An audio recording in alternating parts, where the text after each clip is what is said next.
Ang lumampas na.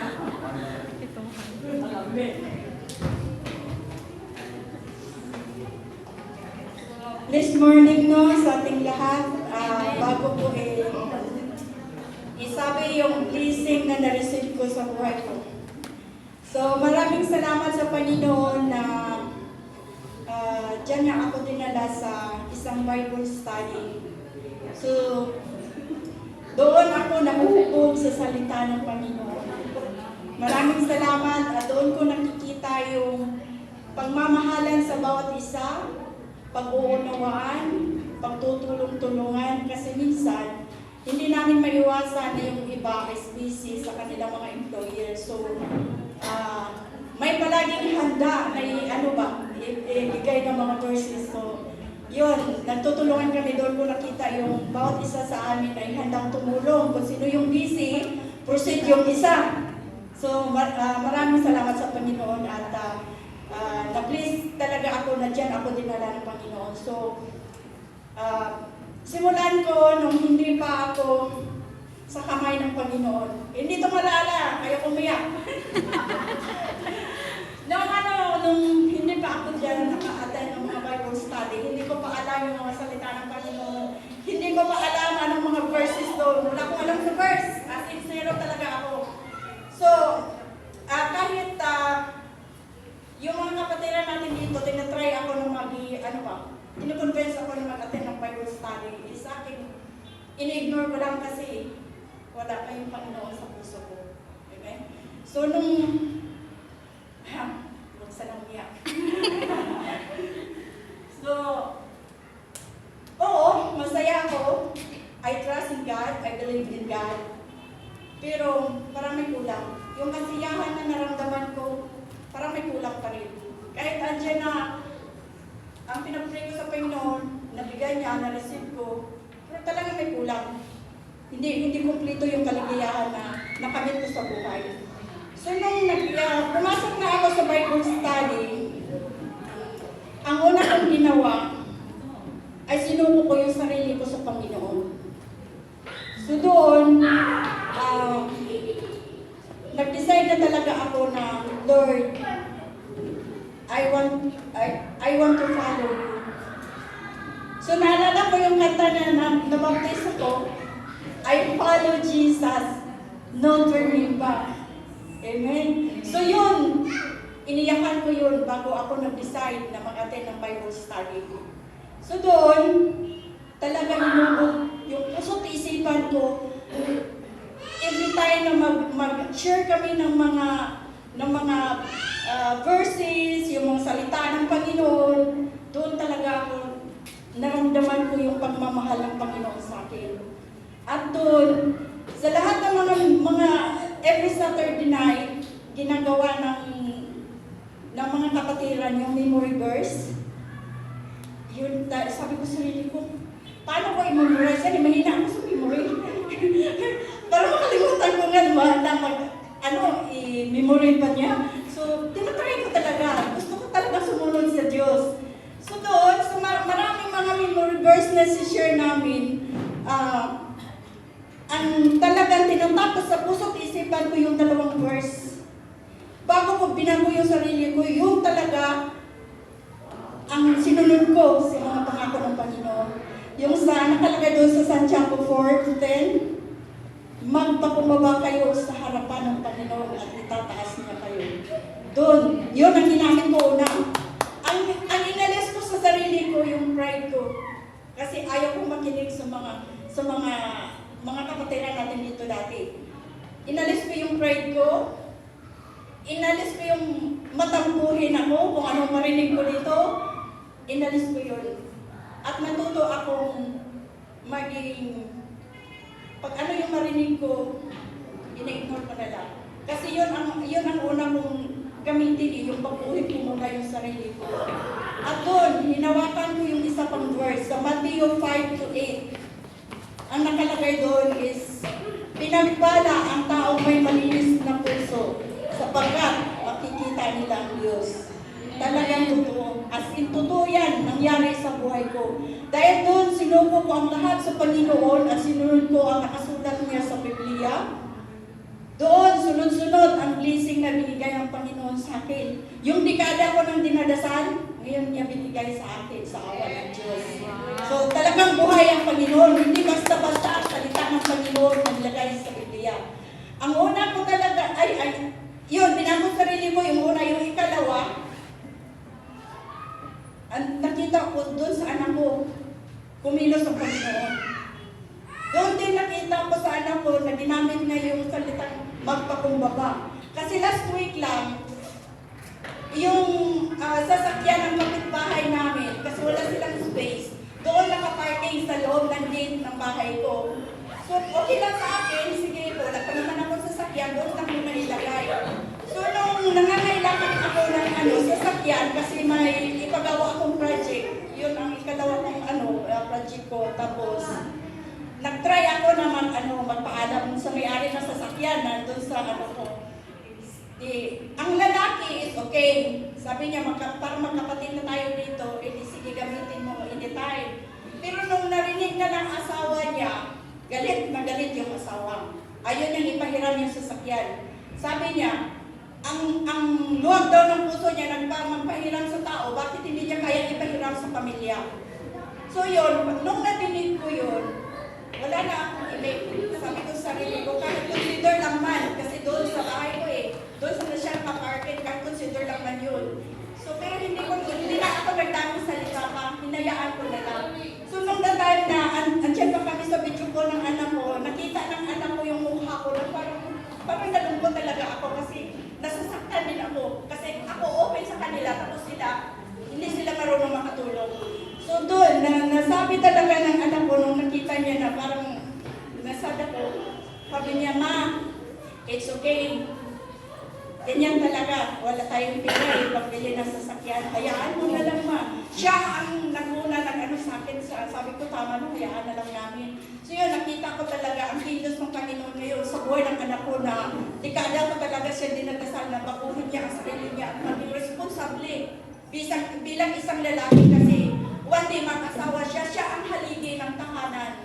So yun na ang binigay ng Panginoon. And then, na-amaze talaga ako. Ngayon na siya nagsimula mag-send ng message sa akin about God.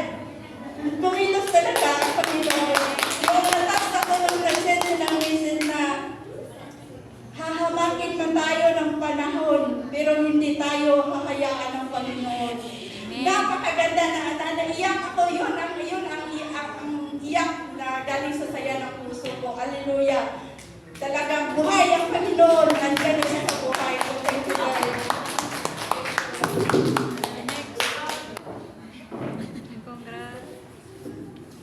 Glory to God. Hallelujah. Ako, maraming hindi ko Nakuyak.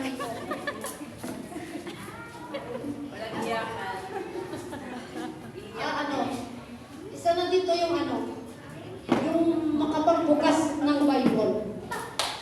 Kasi, apat ang Bible ko sa bahay noon, pero never ko siyang binuksan. Never. Kaya thanks God kay Pastor RJ kasi binigyan niya ako ng Bible. At doon din nagsimula na mabago ko rin yung pananaw ng asawa ko at mga kapatid ko kasi nakakapag-share ako sa kanila ng Word of God at naiintindihan na nila kung ano ako ngayon. Amen. Kaya kahit ngayon maraming pagsubok na dumadating sa buhay ko. Yung anak ko may sakit ngayon. Pero nagpapasalamat ako sa Panginoon kasi alam ko na lahat ng ito ay blessing. Yung pagsubok na binibigay niya sa akin, yun yung patunay na ako'y hinuhubog niya. At patunay na inaano niya ako kung gaano ako ka-faithful sa Kanya, kung gaano katatag ang pananampalataya ko sa Kanya. Kaya ano man ang mangyari sa buhay ko, I'm blessed. Blessing man o pagsubok, I'm blessed. Kasi sabi sa Mateo 28:20, remember that I'm always with you until the end of time. Kaya kahit anong mangyari sa buhay ko, hanggang sa dumating ang Panginoon, patuloy pa rin akong mananampalataya sa Kanya. Glory to God. Hallelujah, Lord. Thanks, Jesus.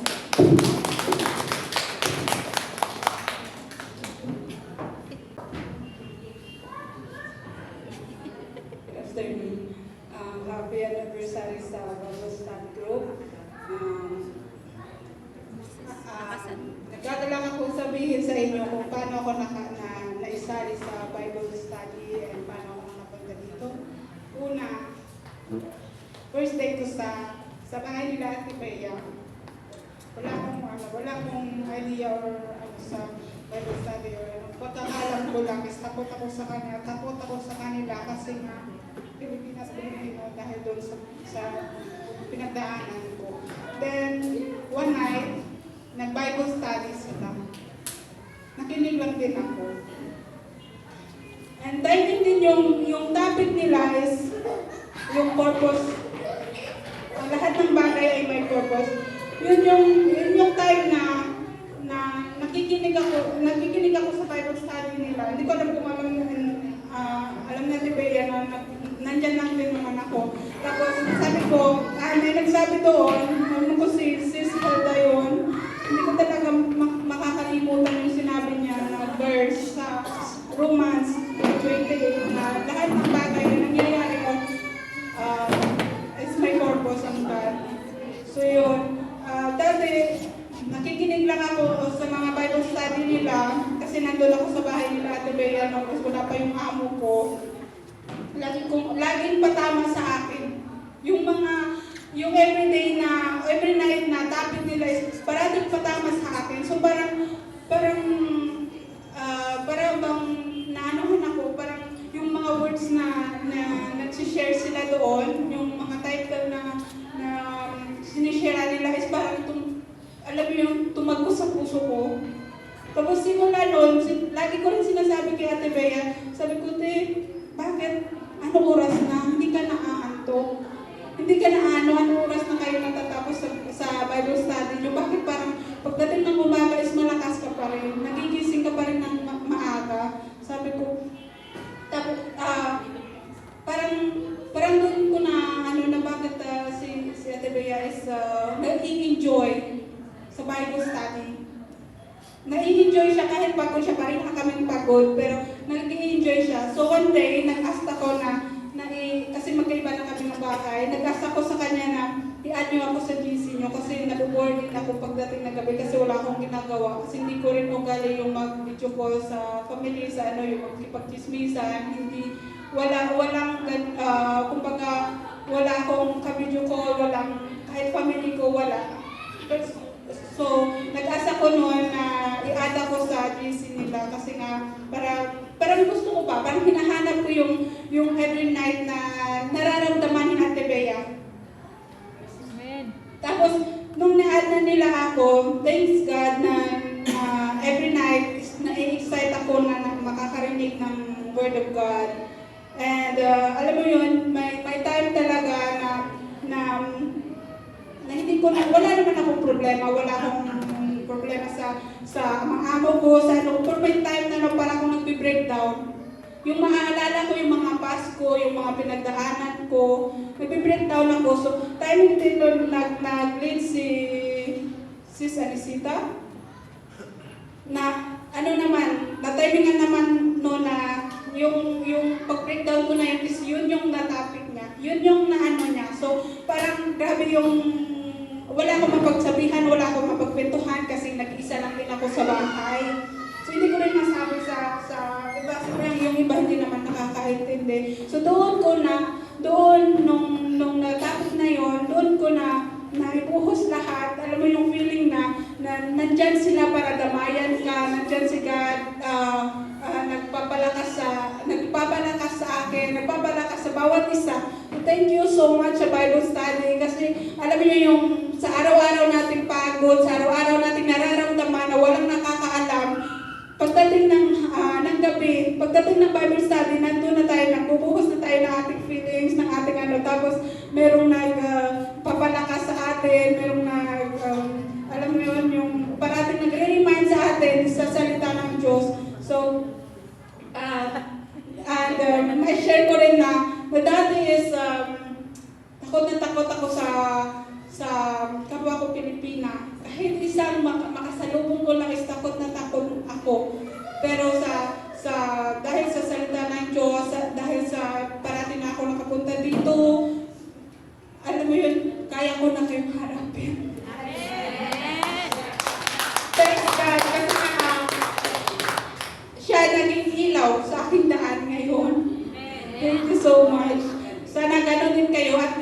patuloy pa tayo. Kasi hindi natin alam, tulad sa nararanasan ko, na hindi alam ng kung sino man yung nagsasalita sa Bible study, tapos may kasama tayo na may pinagdadaanan.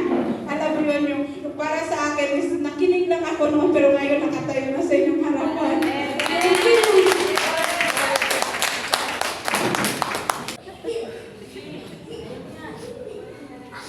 Hello everyone.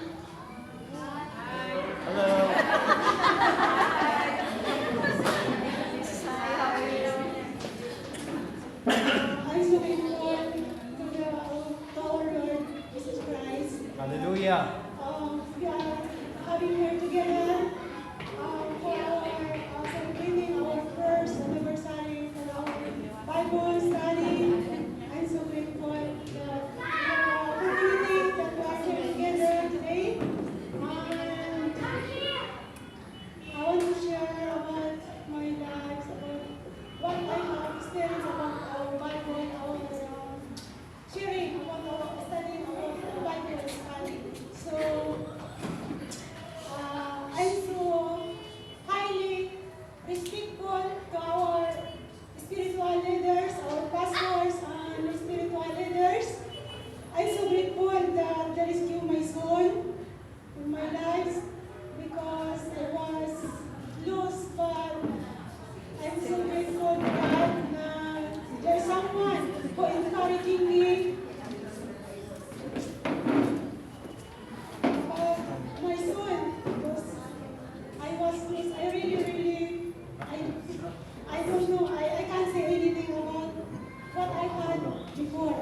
So I want to share about the verse, Luke 13, verse 6 to 9, about the man that planted a big tree, and then he visited every day within 3 years, but he could not find fruits. So he asking to the gardener that it's better to cut it off the tree because he could not giving fruits. So but the gardener asked to the owner that please give another chance to the big tree than to cut it off because he taking care of it. He gave our fertilizer and watering the big tree. Maybe next year it didn't give fruit, so he cut it down.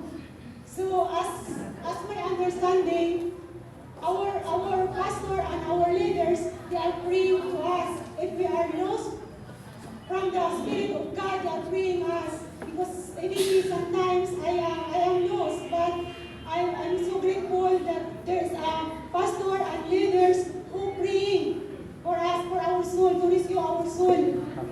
So, Amen. so I'm so grateful that there is that we are united to bring one another who group called about the Spirit of God, but there's someone who pray for us to rescue our soul. So I am the one who's that person. So I'm so thankful for that because I was about reading Bible. I lived reading Bible. But I'm so grateful that there is a fruit. The big tree gave us fruit. So I'm so grateful to our pastors and our leaders that in myself that I know that there is something fruits in my life. Now before I neglect reading Bible.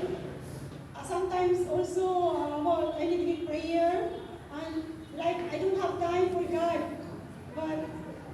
But now, the Holy Spirit reminding me every time that I am busy, I don't have time for God, but the Holy Spirit reminding me that please don't waste your time.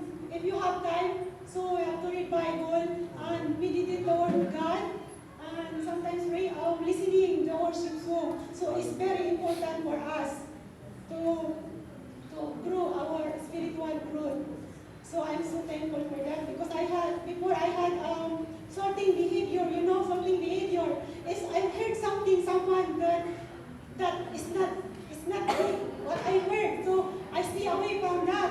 I'm not coming to the church or I'm going somewhere. I don't want to see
lalamig din yan. Kaya pag magkikita kami, magaling ka na.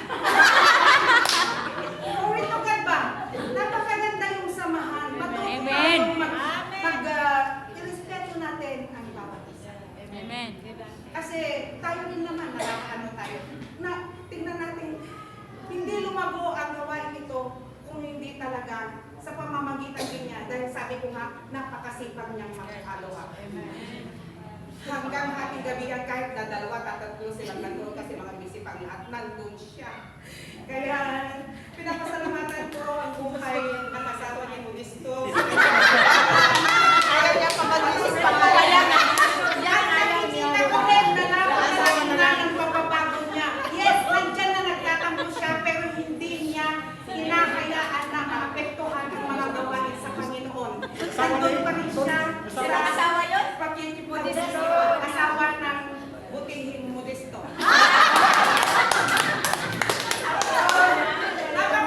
Napaka-bless ng kapatid, brother Modesto, kasi meron siya asawa. Asawa ka rin din. Lumukat talaga.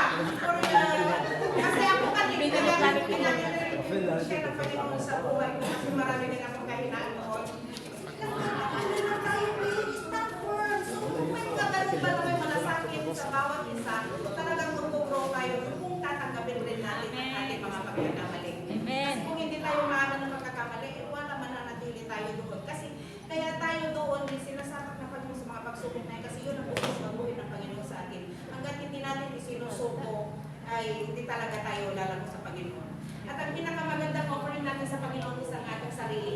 Isuko natin sa Panginoon ang buong buhay natin, ang mga kahinaan natin. I-surrender na natin na sa Kanya. Kasi wala naman siya mga kapatid. Paparating na ang Panginoon. So, ulit ko, glory to God po sa buhay ng asawa ng ating brother na si Modesto. Amen! Wala kami nabanggit ang pangalan. Wala kami nabanggit pangalan.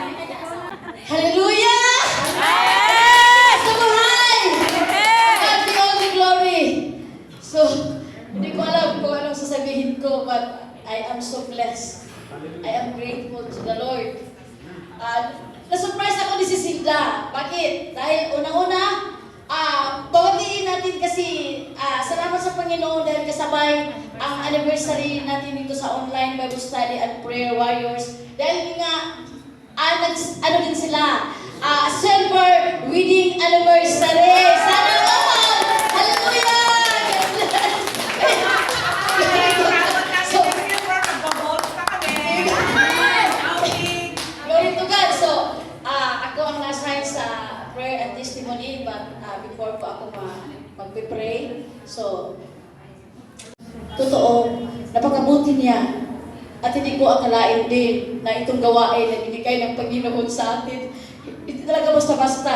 At I know na kalooban ng Panginoon. Since nag-umpisa, naramdam ko na yung pagkilos ng Panginoon sa bawat isa sa amin. At hindi ko akalain na makarating kami itong taon na mag-celebrate for 1 year anniversary sa online Bible Study and Prayer Warrior. Kasi hindi lang online, hindi lang Bible Study ang ginagawa namin, kundi may Prayer Warrior pa. So I'm so blessed dahil tapat nga ang pangako ng Panginoon. Sabi nga doon niya sa Matthew 18:20, where 2 or 3 gather in my name, I am in the midst of them. So doon na-notice ko talaga na nandiyan ang Panginoon kumikilos sa aming kalagitnaan. Dahil nga, di basta-basta na may mga time na tayo ay nanghihina. Ako mismo, sa totoo lang, nadaanan ko na grabe ang pagsubok, nadaanan ko sa online, na dumating yung point na, Lord, ibigay sila na lang magpatuloy. Pero nandiyan yung takot. Nagtakot na binigay ng Panginoon sa akin na doon ako ginamit na para ma-create yung Bible study. Doon ko natakot na sa Panginoon. Kaya, Lord, patawarin mo ako kasi nandiyan yung kainaan. Magsalamat sa Diyos dahil nga, totoo talaga, kasama namin ang Panginoon gabi-gabi. Kahit ilan lang kami na may more than 3, more than 4, more than 5, at grabe ang pagkilos ng Panginoon sa bawat isa. Ramdam namin na ang kanyang presensya at ang kanyang Holy Spirit na naggamit, na kumikilos talaga sa bawat isa. Kasi yun nga, na ma-amaze na lang tayo dahil nga sila ay marunong na manalangin. Sila marunong na mag-share sa salita ng week. So, salamat mga kapatid dahil alam natin na our labor in the Lord is not in vain. So, nakikita ng Panginoon ang bawat isa sa ating mga puso. So, ang Diyos nalulugod sa ating mga ginagawa. Kahit man may mga time tayo na napapagod sa ating mga trabaho, pagsalamat sa Panginoon, nandyan pa rin tayo. Dahil nakita niya ang ating mga puso na may willingness na magkinig salita at gusto magbago tayo completely, transform. Dahil alam natin na kailangan natin ang Panginoon sa ating buhay. So, ang encourage ko sa inyo at sa yung mga iba na yun na may mga reason dahil hindi nakapatuloy. So, encourage ko na magpatuloy tayo. Kahit masilip-silip lang, paano-ano lang doon kung may time kayo. So, mayroon naman talaga tayong among, hindi naman talaga natin maiwasan. May mga time tayo na may mga overtime. Pero salamat sa Diyos, nandyan pa rin yung iba nagpatuloy at may mga bago na ka-join. So, grabe ang pagkilos ng Panginoon. Yun ang kalooban ng Panginoon na para tayo ay lumago na mulago, mag-grow deeper ang ating relationship sa Panginoon, ang ating spiritual life. So, salamat sa Diyos. Kaya keep praying, trusting in the Lord. Sabi nga doon sa Proverbs 3:5-6, trust in the Lord with all your heart and lean out your own understanding. In all your ways, submit Him and He will make straight path. Amen. So, yun ang gusto ng Panginoon sa atin. Magtiwala tayo buong puso, hindi sa ating sarili. Kasi wala talaga tayo. We are nothing without God. Napakalinaw talaga na kailangan natin ang Panginoong Diyos sa buhay natin araw-araw. Yun ang lagi kong pinaparamind sa kanila. Na kailangan talaga natin ang Panginoon. Ang salita ng Panginoon, hindi lang tayo dito sa linggo nagsimba, kundi araw-araw, unahin natin ang Panginoon. Kailangan natin na nandyan ang prayer, nandyan ang salita ng Panginoon na ating na pinagbulay-bulayan. So, we are blessed, di ba? May mga panahon na tayo ay nahihina. Pero sa pag-umpisa natin sa Bible study, grabe ang lakas na binigay ng Panginoon. Nawala yung kahinaan, nawala yung pagod, nawala yung minsan lang sometimes may mga atake sa kaaway na minsan nakakaantok na, minsan nakakatulog, pero salamat sa Diyos, nirestore pa rin. May takot pa rin tayo sa Panginoon dahil ang ating pinagsilbihan, ang Diyos na buhay. Hindi tao ang ating silbihan, kundi ang Diyos. At alam natin, nagtiwala na tayo, na kasama natin ang Panginoon at He never leave us and forsake us. Amen. So, again, I hope and pray for next year and the year to come is that we will continue what to do. Online Bible study and prayer warrior every night. When we seek Him and His wisdom, we know that God is always there for us to lead us and guide us on the right path. So, please, let us remain faithful, studying His Word, allowing it to transform us completely, to grow more, deeper our spiritual life. So no matter what, even we face trials and challenging in life, we hold on the promises of God. Kung ano man ang ating mga memory verse, lagi natin yung dala-dala, kahit saan tayo, kahit yung sabi ko lagi, hindi man natin bit-bit ang Biblia, kung nasa trabaho tayo, pag panahon tayo atakihin, nandyan yung salita na ating hinawakan sa ating puso, nandyan ang salita na ating laging binibigkas na pag tayo ay mag-memory verse. So, salamat sa Diyos dahil nga napakabuti talaga ang Panginoon Diyos sa ating buhay. But, salamat din kay Pastor Rogie kasi may mga panahon din siya na kami naturuan. So dahil nga sa kanyang trabaho, so parang na-mix yung emotion ko na nagagalang ako but na mayroon ding nalulungkot dahil nga sa kanyang for now. So magbabakasyon siya but praying na i-allow ng Panginoon makabalik pa siya. Na may plano pa ang Panginoon na makasama pa natin siya dito sa ating congregation dito sa Lebanon. So yun, for the last word, stand firm in the truth and in faith for Christ Jesus until the end. Amen. Hallelujah. Hallelujah. When we will pray. So, when we stand as pray, be with me in prayer. Hallelujah. Hallelujah, Lord. We bless your name, O God. Yes, Lord. You are holy and mighty God. A powerful God, and nothing is impossible to you, Lord. Thank you so much, Lord, for everything that you have done in our life, Panginoon. Thank you so much, Panginoon, that you're still loving us unconditionally, O Lord God. Thank you so much, Panginoon, Ama, na lagi ka nandyan. Hinawakan mo kami, Panginoon, in times kami ay hatakihin anumang klase Panginoon. Yung nagbigay sa amin ng sandata sa mga araw-araw sa aming mga buhay. Yun ang aming sandigan, Panginoon. Lord, ikaw ang aming pag-asa, Panginoon. Lord, we can best. Apart from you, we can do nothing, O Lord God. Oh, Jesus, we need you, Lord. We can best, Lord. We are empty without you, Lord. Hallelujah. We need you, Lord, in our life, Panginoon. Continue to bless us. Continue to lead us, to guide us, Panginoon. Lord, salamat sa kabutihan mo. Sa mga kapatiran, sa mga anak mo, Panginoon, nag-testify sa iyong kabutihan, Lord. Salamat na patuloy ka, Panginoong Diyos, kung kumikilos sa kanilang mga buhay, Panginoon. Patuloy ka, Panginoon, gagamitin mo sila, Lord. Ano man ang mga salita, Panginoon, na hinawakan, ano man ang mga salita, Lord, na mga na amin pinag-aralan, gabi-gabi, Panginoon, amin din, Lord, na amin share, Panginoon, sa mga kailangan ng mga kaluluwa, Panginoon, para maraming magdala, Panginoon, sa iyong sa iyong pagbabalik, Panginoon, yun ang kalooban mo sa aming mga buhay, Panginoon. Salamat, Lord, na patuloy ka, Panginoong Diyos, sasamahan mo kami. O Diyos, anuman ang sitwasyon, anuman, Panginoon, Ama, ang aming mga buhay araw-araw, Panginoon, nandyan ka, Lord. I-bless mo, Panginoon, palagi, Lord, ang lahat ng mga anak mo, Panginoon, mga pastors, mga leaders, mga members, Panginoon, for this congregation, Panginoon.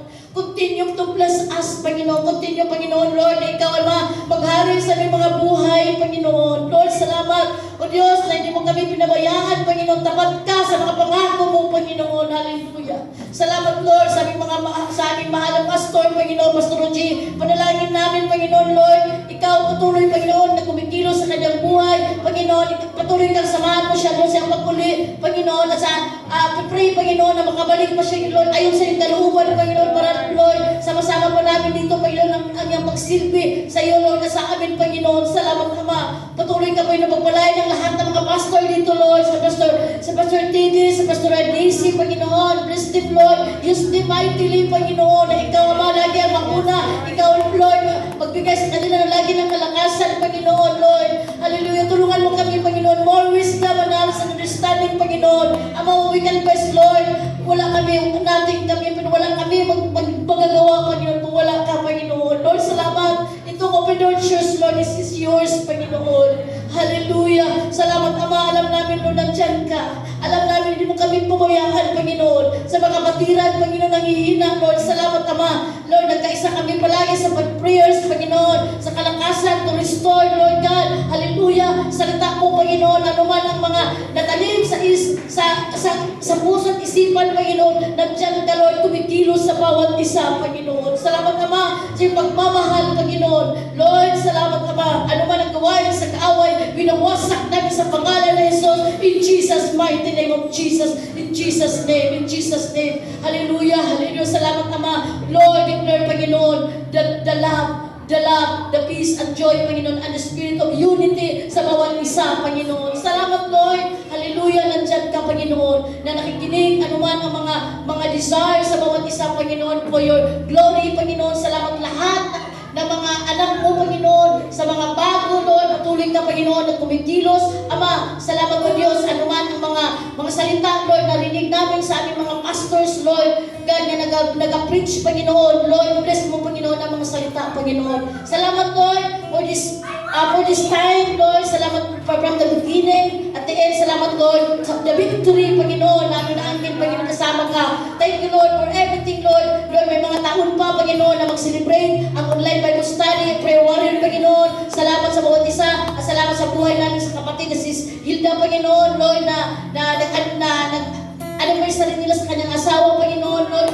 Patuloy ka, Panginoon, kumikilos sa kanilang buhay, Panginoon, mag-asawa, Lord. Ikaw, Ama, ang masintro. At patuloy kang gamitin mo, Sister Hilda, Lord. Use her mightily, Panginoon. Ikaw, lagi, Panginoon, ang maghari sa kanyang buhay, Panginoon, kasama niyang asawa, pamilya, Panginoon. Thank you so much for today, Lord. Hallelujah. Thank you for everything that you have done in our life. Lord, napagkabuti mo, Panginoon. Lord, walang kagatulan. Buhay ka nga, Diyos.